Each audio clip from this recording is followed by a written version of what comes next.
أنفسنا ومن سيئات أعمالنا من يهده الله فلا مضل له ومن يضلل فلا هادي له وأشهد أن لا إله إلا الله وحده لا شريك له وأشهد أن محمدًا عبده ورسوله أرسله بالحق بشيرًا ونذيرًا وداعيًا إلى الله بإذنه وسراجًا منيرًا أما بعد فقد قال الله تعالى في كلامه القديم والفرقان الحميد أعوذ بالله من الشيطان الرجيم بسم الله الرحمن الرحيم يا أيها الذين آمنوا اجتنبوا كثيرا من الظن إن بعض الظن إثم ولا تجسسوا ولا يغتب بعضكم بعضا قال نبينا وحبيبنا وشفيعنا وقائدنا وأسوتنا محمد رسول الله صلى الله عليه وسلم الدين النصيحة அளவற்ற அருளாளன் நிகரில்லா அன்புடையவன் அல்லாஹுவின் பெயரை கொண்டு ஆரம்பம் செய்கிறேன்.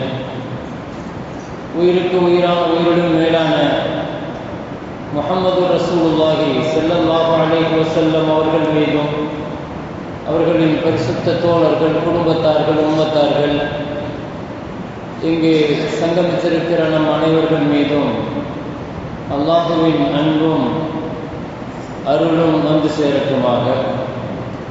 கண்ணியமிக்க முஃமினீன்களே, அல்லாஹ்வுடைய நல்லடியார்களே, நபிகள் நாயகம் ஸல்லல்லாஹு அலைஹி வஸல்லம் சமுதாயத்துடன் வாழுகிற காலங்களில் அடுத்தவர்களுடைய உணர்வுகளை, அடுத்தவர்களுடைய சுபாவங்களை கவனத்தில் எடுத்துக்கொண்டு அவர்களுடைய மனது புண்படாத அளவுக்குள்ள வாழ்க்கையை நமக்கு நபிகள் நாயகம் ஸல்லல்லாஹு அலைஹி வஸல்லம் கற்றுத்தந்தார்கள். வணக்கங்களை சொல்லித் தந்தது போலவே நல்ல பழக்க வழக்கங்களையும் பிறருடன் பழகுகிற முறைகளையும் நபிகள் நாயகம் ஸல்லல்லாஹு அலைஹி வஸல்லம் நமக்கு கற்றுத்தருகிறார்கள். சுபாவங்கள் என்பது மனிதர்களுக்கு மனிதர்கள் மாறுபடும். சில பேர்களிடத்தில் கொஞ்சம் முரட்டுத்தனமான சுபாவம் இருக்கும், சிலர்களிடத்தில் கொஞ்சம் நளினமான மென்மையான சுபாவம் இருக்கும், சிலரிடத்தில் வெட்க உணர்வுள்ள சுபாவம் இருக்கும், சில பேர்களிடம் அதற்கு மாற்றமான சுபாவங்கள் இருக்கும்.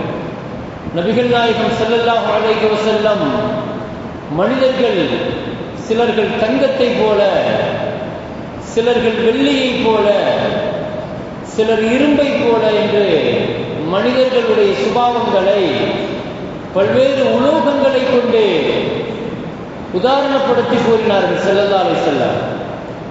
யார் யாரிடத்தில் எந்தெந்த சுபாவங்கள் உண்டோ அதற்கு தகுந்தார் போல உங்கள் குணங்களை கொஞ்சம் மாற்றி நளினமாக்கிக் கொள்ளுங்கள் என்று ஸல்லல்லாஹு அலைஹி வஸல்லம் சொன்னார்கள். சமூகத்தில் உறவுகளை பாதுகாக்க வேண்டுமானால் அண்ணன் தம்பியினுடைய உறவுகள் அல்லது குடும்பத்தினுடைய உறவுகளை பாதுகாக்க வேண்டும் என்று சொன்னால் நான் என்னுடைய சுபாவத்தில் இருந்து மாற மாட்டேன், என்கிட்ட சில சுபாவங்கள் உண்டு, எனக்குன்னு சில பிரைவசி உண்டு, எனக்குன்னு சில கேரக்டர்கள் உண்டு, நான் அதை மாற்றிக்கிட மாட்டேன் என்று சொல்வதல்ல. அப்படி உறுதியாக ஒரு குணத்தை பிடித்து கொண்டு நிற்பது நபியினுடைய சுன்னத்தும் அல்ல. ஸல்லல்லாஹு அலைஹி வஸல்லம் என்ன சொல்கிறார்கள்? உங்களுடைய குணங்கள் என்னவாகவும் இருந்துவிட்டு போகட்டும், ஆனால் நீங்கள் சுற்றி வாழ்கிற சமூகத்திற்காக உங்கள் குணங்களை கொஞ்சம் மிருதுபடுத்திக் கொண்டு மாற்றிக்கொண்டு நீங்கள் நடக்கிற பொழுதுதான் உலகத்தில் உறவுகளை பாதுகாக்க முடியும், உறவுகளை காப்பாற்றிக் கொள்ள முடியும் என்று நபிகள் நாயகம் ஸல்லல்லாஹு அலைஹி வஸல்லம் சொன்னார்கள். எல்லாருமே நான் சிந்திக்கிற மாதிரி சிந்திக்கணும், நான் யோசிக்கிற மாதிரி யோசிக்கணும், நான் செயல்படுற மாதிரி செயல்படணும், இப்படி நினைப்பது இது ஒரு நியாயமானதும் அல்ல.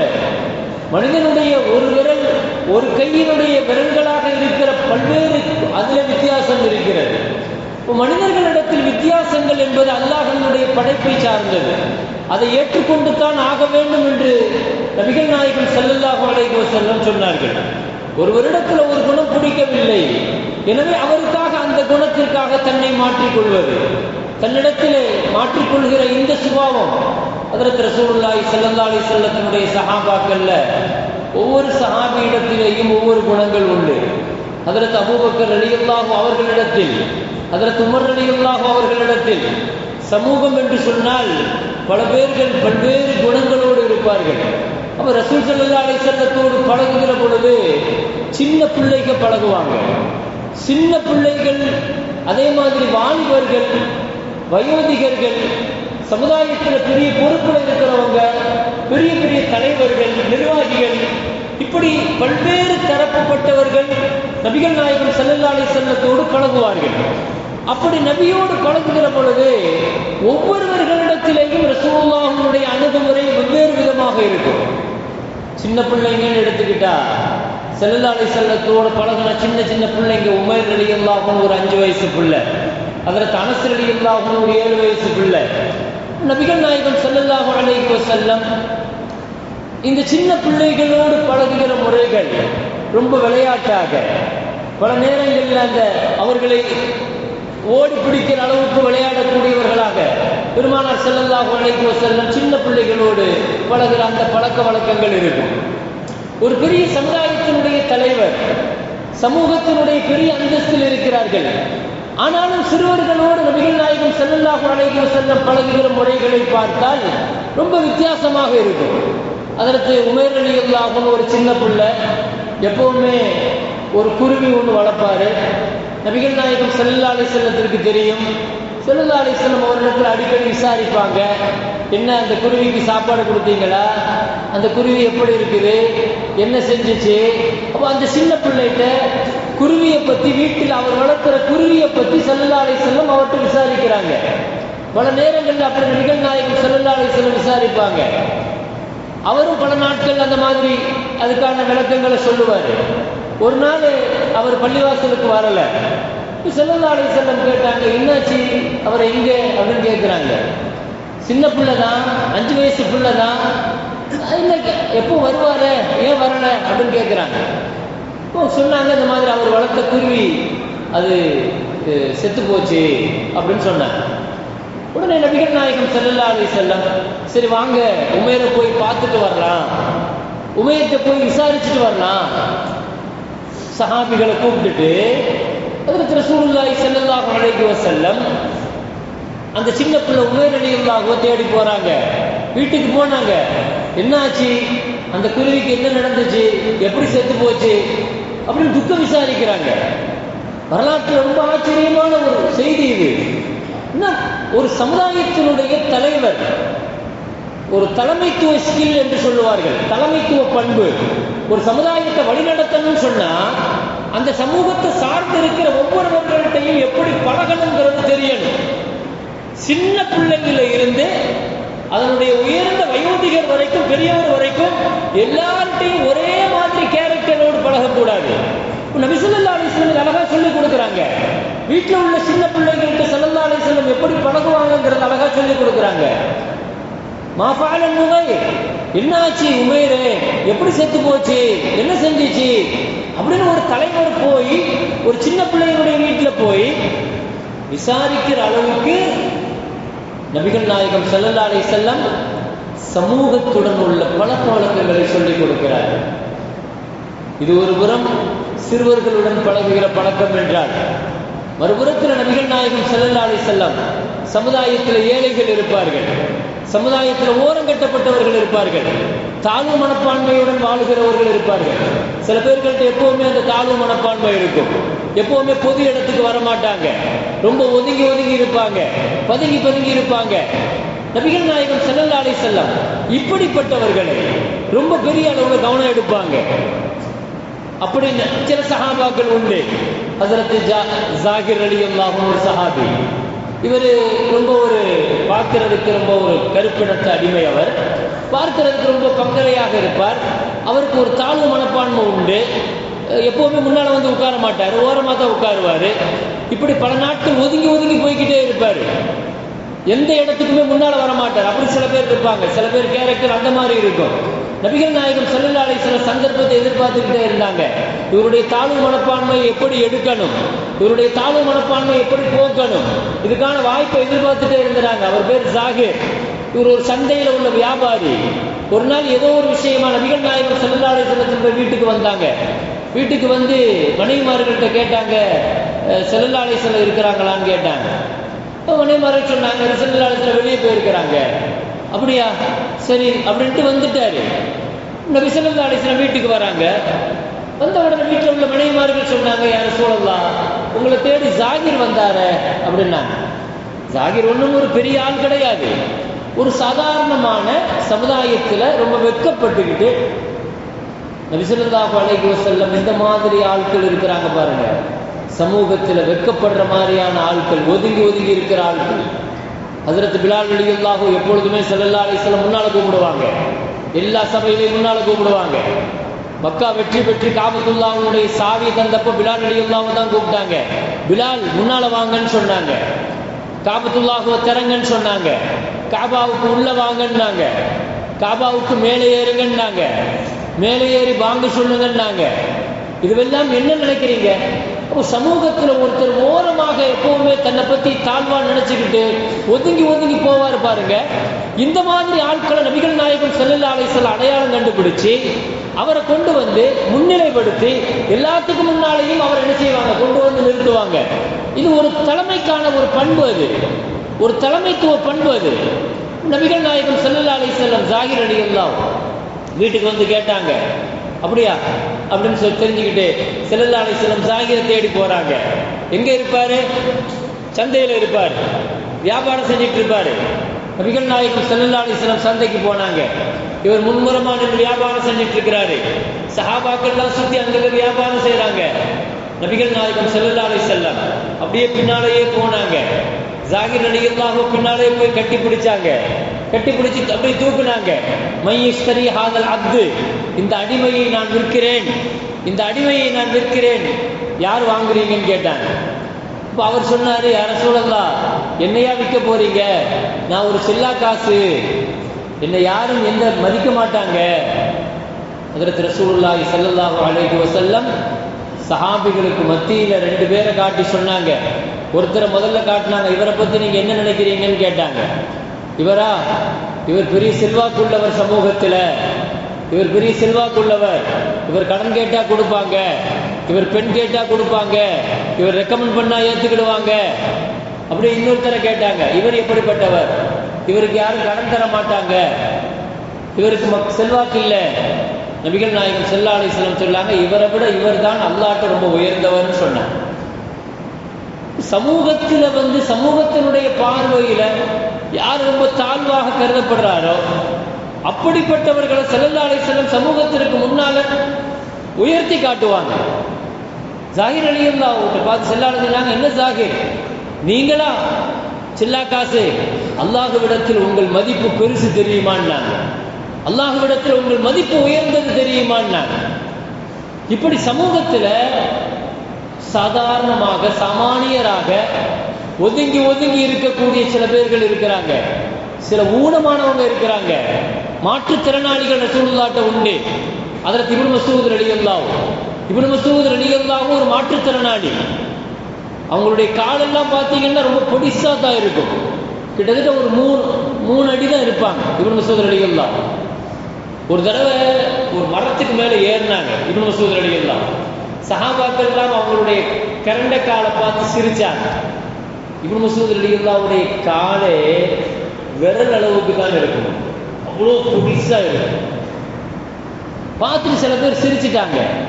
நபிகள் நாயகம் ஸல்லல்லாஹு அலைஹி வஸல்லம் சொன்னாங்க, அவருடைய 2 காலு அல்லாஹ்வினுடைய தராசினுடைய மதிப்பு என்ன தெரியுமா? அந்த தராசை கனமாக்கும் என்று சொன்னார்கள் ஸல்லல்லாஹு அலைஹி வஸல்லம். லஹுமா அத்கலு ஃபில் மீசான். இப்படி சமூகத்தில் ஓரம் கட்டப்பட்டவர்கள், தாழ்வு மனப்பான்மையுடன் ஒதுங்கி ஒதுங்கி போகிறவங்க, இப்படிப்பட்டவர்களை நபிகள் நாயகம் ஸல்லல்லாஹு அலைஹி வஸல்லம் கொண்டு வந்து சமூகத்துக்கு முன்னால கொண்டு வந்து நிறுத்தி, இப்படி சமூகத்துடன் பழகுகிற பொழுது, ஒரு சமுதாயத்தை வழிநடத்துகிற பொழுது, ஒரு குடும்பத்தில் பழகுகிற பொழுது, அவரவர்களுடைய குணத்துக்கு தகுந்தார் மாதிரி வாழ வேண்டும் என்ற அழகான ஒரு வாழ்க்கையை நபிகள் நாயகம் ஸல்லல்லாஹு அலைஹி வஸல்லம் சொல்லிக் கொடுக்கிறார். நமக்கெல்லாம் தெரிஞ்ச ஒரு செய்தி தான். உஸ்மான் ரலியல்லாஹு ரொம்ப வெக்க சுபாவம், வெக்க உணர்வு அதிகம். சில பேர்கள்ட்ட அந்த மாதிரி சில வெக்க குணங்கள் அதிகமாக இருக்கும். ஒரு நாள் வீட்டில் ஸல்லல்லாஹு அலைஹி வஸல்லம் படுத்திருந்தாங்க. ஆயிஷா அம்மாவுடைய மடியில் படுத்திருக்கிறாங்க. இப்போ அபூபக்கர் ரலியல்லாஹு வந்து அனுமதி கேட்குறாங்க உள்ள வர்றதுக்கு. நபிகள் நாயகம் ஸல்லல்லாஹு அலைஹி வஸல்லம் அனுமதி கொடுத்தாங்க. அபூபக்கர் ரலியல்லாஹு உள்ள வந்துட்டாங்க. ஸல்லல்லாஹு அலைஹி வஸல்லம் அப்படியே படுத்திருந்தாங்க. பின்னால் கொஞ்சம் நேரம் கழித்து அதில் உமர் ரலியல்லாஹு அனுமதி கேட்டாங்க. நபி ஸல்லல்லாஹு அலைஹி வஸல்லம் அனுமதி கொடுத்தாங்க. ஹஜ்ரத் உமர் இப்னு கத்தாப் ரலியல்லாஹு உள்ள வந்தாங்க. ஸல்லல்லாஹு அலைஹி வஸல்லம் அப்படியே படுத்திருந்தாங்க. மூன்றாவதாக ஹஜ்ரத் உஸ்மான் ரலியல்லாஹு வந்து தட்டி அனுமதி கேட்குறாங்க. ஸல்லல்லாஹு அலைஹி வஸல்லம் கொஞ்சம் வெயிட் பண்ணுங்க, அனுமதி கொடுக்காதீங்க என்று சொல்லிட்டு எழுந்திருச்சு உட்கார்ந்து தங்களுடைய கரண்டை கால் வரை கொஞ்சம் கையில் கொஞ்சம் கரண்டை கால் தெரிகிற மாதிரி இருந்துச்சு. உடனே அதை கொஞ்சம் சரி பண்ணிட்டு எழுந்திருச்சு உட்கார்ந்துட்டு ஹஜ்ரத் உஸ்மான் ரலியல்லாஹு கூப்பிட்டாங்க. வந்து உட்கார்ந்தாங்க. ரசூல் ஸல்லல்லாஹு அலைஹி வஸல்லம் பேசினாங்க. பேசி முடிச்சுட்டு உஸ்மான் ரலியல்லாஹு ஏதோ விவரம் கேட்டுட்டு போயிட்டாங்க. போன உடனே சஹாபாக்கள் கேட்டாங்க, யா ரசூலல்லாஹ், அபூபக்கர் ரலியல்லாஹு வந்தாங்க, நீங்கள் அதே மாதிரி இருந்தீங்க. உமர் ரலியல்லாஹு வந்தாங்க, அப்பவும் நீங்கள் உங்களுடைய நிலையில் மாற்றம் இல்லை. ஹஜ்ரத் உஸ்மான் ரலியல்லாஹு வந்த உடனே நீங்கள் எழுந்திரிச்சு உட்கார்ந்து சரி பண்ணிக்கிட்டீங்களே. ஸல்லல்லாஹு அலைஹி வஸல்லம் சொன்னாங்க, அபூபக்கர் உமர் ரலியல்லாஹுட்ட இல்லாத ஒரு சுபாவம் உஸ்மான்கிட்ட உண்டு. கொஞ்சம் அதிகமாக வெட்க உணர்வு அதிகமாக உண்டு, வெட்க சுபாவம். இப்போ அதனால் கொஞ்சம் என்னுடைய கரண்டை கால் வரைக்கும் எனக்கு தெரிஞ்சு இருந்துச்சு. அது உஸ்மானை ரொம்ப வெட்கப்படுத்தும். எந்த அளவுக்கு உஸ்மானுடைய வெட்க குணம்னு சொன்னால், மலக்குமார்கள் கூட உஸ்மானுடைய விஷயத்தில் ரொம்ப வெட்கப்படுவாங்க. ஏன்னா அவர் வெட்க சுபாவம் உள்ளவருங்கிறதுனால. அதனால் நான் அப்படி படுத்திருந்தா அவர் வந்து வெட்கப்பட்டுட்டு அவர் என்ன கேட்க வந்தாரோ அதை கேட்காம போயிடுவார். நபி ஸல்லல்லாஹு அலைஹி வஸல்லம் என்ன உணர்த்துறாங்க, என்னுடைய குணம் இருக்கிறது, ஆனால் என்னுடைய தோழர்களுடைய குணத்தில் ஒரு சுபாவம் இப்படி இருக்குமானால் அவருக்காக என்னை கொஞ்சம் நான் நெளிவு சுழிவோடு மாற்றிக்கொள்றது தவறு இல்லையேங்கிறாங்க. ஒருத்தருக்கு நான் இப்படி பழகினாத்தான் அவர்கிட்ட அது பிடிக்கும்னா அவர்கிட்ட அப்படி பழகுங்கிறாங்க. இப்போ மக்களுடைய சுபாவத்திற்கு தகுந்த மாதிரி அவர்கள்ட்ட நீங்க பழகிக்கங்க. அவர்களுடைய உணர்வுகளை காயப்படுத்தாத அளவுக்கு பழகிக்கங்க அவர்கள்ட்ட. இப்படி ஹஜ்ரத் ரசூலுல்லாஹி ஸல்லல்லாஹு அலைஹி வஸல்லம் வணக்கங்களை சொல்லித் தந்தது போல வாழ்க்கையை சொல்லிக் கொடுக்கிறார்கள். இளைஞர்களுடன் பழகுகிற முறைகளை, குழந்தைகளுடன் பழகுகிற முறைகளை, சமுதாயத்தில் ஓரங்கட்டப்பட்டவர்களோடு பழகுகிற முறைகளை, சமுதாயத்தில் பெரியவர்கள் சில நேரங்கள் அந்த மாதிரி சில பேர்கள் பெரியவர்கள் வருவாங்க பள்ளிவாசலுக்கு. சமுதாயத்தில் பெரிய பொறுப்புல இருப்பாங்க. பொறுப்புல உள்ளவங்க வந்து ஜரீர் இப்னு அப்துல்லாஹ் ஒரு சஹாபி வந்தாரு. ஸல்லல்லாஹு அலைஹி வஸல்லம் தங்களுடைய மேலே போட்டிருந்த துண்டை எடுத்து அவரை விரிச்சு நீங்க அதில் உட்காருங்கன்னாங்க ஸல்லல்லாஹு அலைஹி வஸல்லம். எல்லாரையும் அப்படி உட்கார வைக்க போறதில்லை. சில நேரங்களில் அப்படியான பெரிய மனிதர்கள் வருகிற பொழுது ஒரு சமூகத்தில் பெரிய மனிதர்களுக்கான கண்ணியமும் மரியாதையும் கொடுக்கணுங்கிறதையும் ஸல்லல்லாஹு அலைஹி வஸல்லம் சொல்லி கொடுக்குறாங்க. எல்லோரையும் ஒரே மாதிரி நடத்தாதீங்க. ஒரு சமுதாயத்தில் தலைவர்களோ பெரியவர்களோ மற்றவர்களோ வருகிற பொழுது ஸல்லல்லாஹு அலைஹி வஸல்லம் அதற்கான சில குணங்களை மாற்றிக்கொள்கிறார்கள். எனவே கண்ணியமிக்க மேலான பெருமக்களே, வாழ்க்கையை நாம் படித்தது போல உறவுகளை பாதுகாப்பதற்கும் சொந்தங்களை தக்க வைத்துக் கொள்வதற்கும் பல நேரங்களில் நம்முடைய சுபாவங்களிலிருந்து கொஞ்சம் வெளிப்பட்டு நளினத்தன்மையுடன் பிறருடைய சுபாவங்களை கவனத்தில் எடுத்துக்கொண்டு அவர்களுடைய உணர்வுகளை காயப்படுத்தாமல் வாழுகிற பொழுது உறவுகளை எல்லா காலகட்டத்திலேயும் பாதுகாக்க முடியும் என்பதை ஹஜ்ரத் முஹம்மது ரசூலுல்லாஹி ஸல்லல்லாஹு அலைஹி வஸல்லம் நமக்கு ஒரு அழகான ஒரு வாழ்க்கை பாடமாக சொல்லிக் கொடுத்தார்கள். எல்லாம் வல்ல ரப்புல் ஆலமீன் அல்லாஹு தஆலா அப்படிப்பட்ட உயர்ந்த பாடத்தை நம்முடைய வாழ்க்கையில் எடுத்தும் ஏற்றும் நடக்க அல்லாஹ் தௌஃபீக் செய்வானாக. வாஃபிர் தஅவானா அல்ஹம்துலில்லாஹி ரப்பில் ஆலமீன். அஸ்ஸலாமு அலைக்கும் வரஹ்மத்துல்லாஹி வபரகாத்துஹு.